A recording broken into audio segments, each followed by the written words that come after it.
Alhamdulillah alladzi ja'alal khitan min sunanil mursalin wassalatu wassalam ala imamil anbiya wal mursalin sayyidina wa habibina syafi'ina wa maulana Muhammadin habibir rabbil alamin wa ala alihi wa sahbihi ajma'in, amma ba'd. Segenap remaja daripada tim Hadrah Sababus Surur dan juga hadir, ada Bang Firda, begitu juga Bang Mahfuzah dan yang lainnya. Alhamdulillah pada malam hari ini rutinitas kita setiap malam Ahad yaitu kita kumpul membaca ratib dan maulid. Mudah-mudahan harapan kita membawa manfaat buat kita semua. Namun pada malam hari ini yaitu sekaligus acara tasyakur atas telah dikhitannya adik kita, teman kita, yaitu Ananda Fakih, siapa nama panjangnya? Muhammad Fakih Saman. Alhamdulillah hari apa kemarin dihitan? Hari Minggu pagi beliau telah dikhitan. Alhamdulillah proses khitan berjalan dengan lancar. Ya, mudah-mudahan sekali lagi doa kita selalu mudah-mudahan Ananda Fakih jadi anak yang saleh, yang bermanfaat, yang insya Allah bisa membahagiakan hati kedua orang tuanya. Amin ya rabbal alamin. Jamaah yang dimuliakan oleh Allah Subhanahu wa taala, khitan ini menurut Imam Syafi'i itu hukumnya dua. Pertama, bisa jadi wajib, begitu juga bisa sunnah. Kapan itu wajib? Kalau anak tersebut udah balik. Laki perempuan kalau udah balik wajib hukumnya khitan. Kapan itu sunnah? Sunnah itu ketika anak belum balik. Berarti buat fakih yang belum balik hukum khitannya namanya sunnah. Nah, di sini di antara pemain hadroh atau yang pada baca yang udah pada balik, ada gak yang belum sunat kira-kira? Najib udah sunat, Najib udah. Ya, sampai mau lagi sunat habis. Nah, jadi kalau ditanya apa hukum khitan, hukum khitan bisa dua gitu terangin. Pertama bisa wajib bagi yang balik, sunnah bagi yang belum balik. Kedua, faidah ilmu nih. Siapa yang pertama kali dikhitan? Siapa Nabi? Nabi Ibrahim, udah tahu. Perempuan pertama kali dikhitan siapa?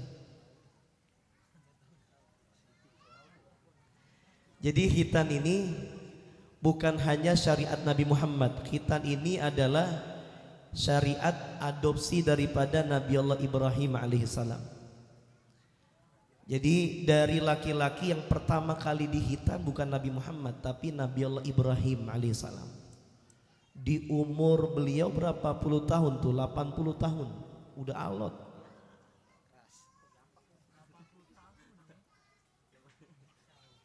Menariknya Nabi Ibrahim baru dapat perintah langsung dikerjain. Allah belum nyerangin masalah caranya, pakai apanya.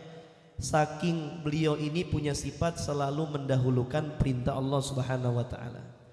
Dari kaum perempuan siapa yang pertama kali dihitan? Jangan googling. Waduh, googling. Meta nih, nyari meta. Siti siapa?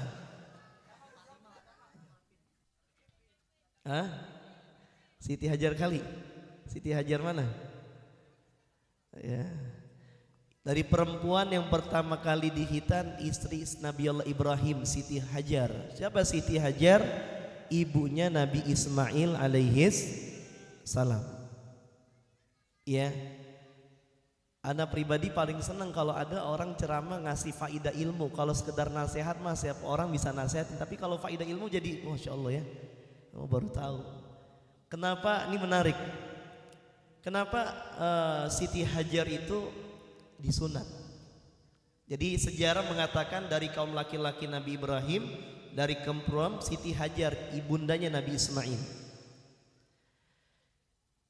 Historinya adalah ketika Nabi Ibrahim punya istri dua, pertama Siti Hajar, pertama Siti Sarah, yang kedua Siti Hajar. Siti Hajar ini ya, pertama kali perempuan di hitan ceritanya karena Siti Saroh cemburu sama Siti Hajar. Kenapa?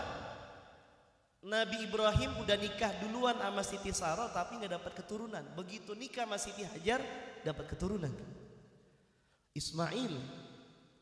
Dan ini menjadi nasab Nabi kita Muhammad sallallahu alaihi wasallam. Siti Saroh cemburu sama Nabi Allah sama Siti Hajar. Dan dia sumpah, gue bakal potong 3 tubuh daripada Siti Hajar, saking cemburu. Jadi cemburu bukan bini kita doang, bininya Nabi juga ada rasa cemburu. Jadi perempuan begitu. Perempuan begitu. Jadi dulu, ya, iya tadi ya perempuan, ya, walhasil. Dan yang pertama kali ditindik perempuan juga Siti Hajar, ya, Siti Hajar. Tapi sekarang ini yang banyak problem ini masalah perempuan khitan waktu kecil. Sekarang rumah sakit banyak yang nggak mau, nggak nerima. Tanya Ustaz Firda yang baru ngelahirin, istrinya yang ngelahirin maksudnya, nggak nerima. Padahal kita Imam Syafi'i hukumnya apa? Wajib. Dan selesai. Selanjutnya yang pengen disampaikan, apa sih hikmah daripada khitan? Khitan ini ngajarin kita sabar dalam menjalankan perintah Allah Subhanahu. Dibilang sakit, buktinya Faki baru umur 11 tahun dia pengen sunat. Di awal-awal gak mau, ntar dulu, baru sekarang baru berani, hatinya baru siap pengen di sunat. Khitan ini karena perintah Allah. Menjalankan perintah Allah itu butuh namanya kesabaran. Bagi orang yang sabar dalam menjalankan perintah Allah Subhanahu wa taala, dia bakal mendapatkan pahala yaitu salasumi'ati darajah, mendapatkan 300 derajat di sisi Allah Subhanahu wa taala. Sabar ketika ngejalanin perintah Allah Subhanahu wa taala. Perintah Allah banyak, kita yang udah sunat apalagi kudu sabar. Salat, jalanin perintah Allah. Yang berat banget subuh, sholat, di antara perintah Allah Subhanahu wa taala. Dan ini menjadi ukuran ibadah seorang diterima atau tidaknya. Apa di antara perintah Allah yang butuh dengan kesabaran, dan jarang orang sabar lempengan ini apa? Nuntut ilmu agama. Nuntut ilmu agama ini adalah karena semua ibadah ini barometernya, patokannya ilmu. Kalau ilmunya ada, diterima sama Allah. Kagak ada ilmunya, ibadahnya berdasarkan yang dia lihat, yang dia dengar, nggak pakai pelajarin ilmunya, ibadahnya ditolak Allah Subhanahu wa taala. Makanya jangan heran orang kalau lempengan ngaji males, setannya gede. Kaidahnya ibadah bikin gede pahalanya, setannya bikin gede. Makanya lempengan ngaji, makanya seneng juga. Walaupun saya pribadi nggak terjun langsung, lihat di grup beritanya perkembangan ada ngaji Iqra, terusin. Karena tadi ngaji ini adalah ukuran ibadah seorang diterima atau tidak kalau dia ngerti ilmu atau tidak. Makanya masalah ngaji berat, orang nggak semua yang Allah giring pengen ngaji itu nggak semua, hanya orang pilihan Allah. Makanya ucapan Nabi apa? Man yuridillah bihi khairan yufaqihu. Siapa orang yang Allah pengen dia jadi orang baik dunia akhirat, pengen Allah bahagiain dia dunia akhirat, apa? Dia paham dalam urusan agamanya, gampang untuk urusan agamanya. Terutama masalah ngaji gampang aja. Tapi ukur diri kita, kalau kita segan sama ngaji, ya berarti kita bukan orang baik di sisi Allah.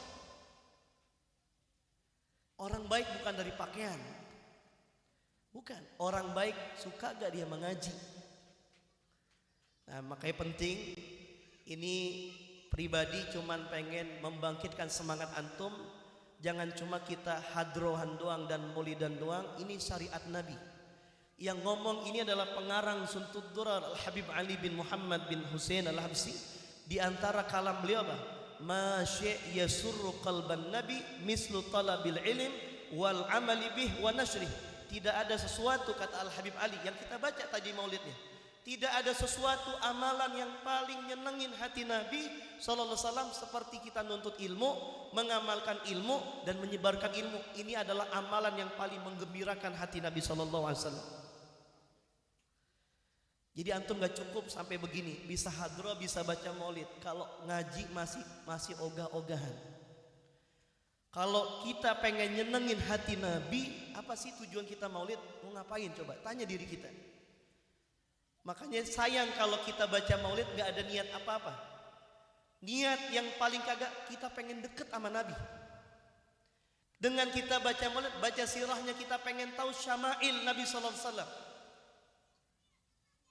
Karena selagi Nabi Muhammad masih disebut-sebut, bencana bakal ditolak sama Allah Subhanahu wa taala. Nah, sekarang kalau niat kita kosong, sekedar cuman megang mic baca maulid tanpa ada saya pengen deket sama Rasulullah, sayang. Nah, kalau kita pengen dia deket sama Rasulullah, ada amalan yang paling bisa deketin kita sama Nabi Muhammad, yaitu nuntut ilmu. Nah, jadi ini sabar dalam menjalankan perintah Allah, termasuk nuntut ilmu ini berat, malas, segan, ya Allah. Kuping, masang kuping untuk dengar nasihat, malas, panas bawaannya. Karena setannya banyak. Ingat, setiap ibadah yang gede pahalanya, setannya juga bikin gede. Itu aja. Mudah-mudahan manfaat buat semuanya. Sekali lagi harapan kita, Ananda Fakih mudah-mudahan jadi anak soleh yang insya Allah bisa bahagiain hati kedua orang tuanya. Amin ya rabbal alamin. Baca ya rabbana. ربنا اعترفنا بأننا اعترفنا وأننا أشرفنا على لظى أشرفنا فتوب علينا توبة تغسل كل حوبة واستر لنا العورات وآمن الروعات واغفر لوالدينا ربي ومولودينا والآل والإخوان وسائر الخلان وكل ذي محبة أو جيرة أو صحبة والمسلمين أجمع آمين يا ربي يسمع فضلا وجودا منا لا باكتساب منا بالمصطفى رسولي نهضى بكل سولي صلى وسلم ربي عليه عز الحب والآل والأصحاب إذا لطش السحب والحمد لله في البر والتناهي والحمد لله في البر والتناهي الحمد لله على نعم الله الحمد لله على بركات الله الحمد لله حمدا يوافي نعمه ويكافئ مزيدا والحمد لله رب العالمين يا رسول الله سلام عليك يا رفيع الشان والدرج يا رسول الله رفيع الشان والدرج يا رسول الله سلام عليك يا رفيع الشان والدرج اللهم صل وسلم وبارك عليه وعلى آله سبحانك اللهم وبحمدك أشهد أن لا إله إلا أنت أستغفرك وأتوب إليك السلام عليكم ورحمة الله وبركاته.